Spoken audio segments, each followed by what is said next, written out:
কোর্টের উপর আছড়ে পড়ছে পড়ন্ত বিকেলের স্তিমিত সূর্য, কিন্তু স্বপ্নটা এমন স্তিমিত নয়। দক্ষিণ এশিয়ার অলিম্পিক্স খ্যাত সাউথ এশিয়ান গেমসে বড় কিছু করার লক্ষ্য নিয়েই ৩ মাস ধরে অনুশীলন করছে বাংলাদেশ বাস্কেটবল দল। তবে সবার আগে লক্ষ্য ২০১০ এশিয়া গেমসের ফলাফল ধরে রাখা।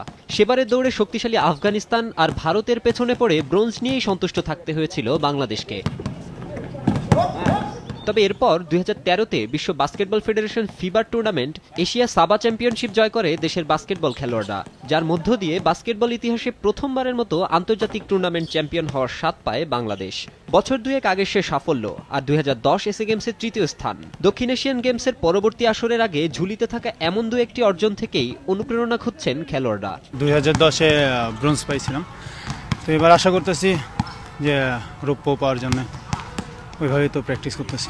২০১০ সালে যে এশিয়া গেমস ছিল তখন আমরা ট্রেনিং করার জন্য মালয়েশিয়া গিয়েছিলাম আর কি, গেম প্র্যাকটিস করার জন্য। সো এবার হয়তো বা টার্গেট আছে, আমি শুনেছিলাম যে বাইরের দেশে নিয়ে যাবে ট্রেনিং করার জন্য।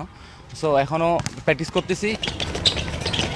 তবে উচ্চতা আর কৌশল এ দুটি জায়গায় পিছিয়ে আছে শিষ্যরা, এমনটাই ভাষ্য কোচদের। তারপরও আশাবাদী তারা। স্কিলের উপর আমরা অনেক বেশি জোর দিচ্ছি, আমার সাথে আমার আরও দুজন কোচ আছে, তো আমরা স্কিলের উপর দিচ্ছি এবং ইন্ডোরেন্সটা, দমের ব্যাপার। আমরা যখনই লাস্ট মোমেন্টে আমাদের দমের প্রবলেম হয়ে যায়, আমাদের ইন্ডিয়া ছাড়া সবাইকে টার্গেট করে নিয়েছি, যেহেতু আমরা আমাদের পূর্বের হারানো অভিজ্ঞতা বাকিগুলোকে আছে, সুতরাং ইনশাল্লাহ ওটাকে চ্যালেঞ্জ হিসেবে নিছি। বর্তমানে ২০ জন খেলোয়াড় নিয়ে চলছে ক্যাম্প।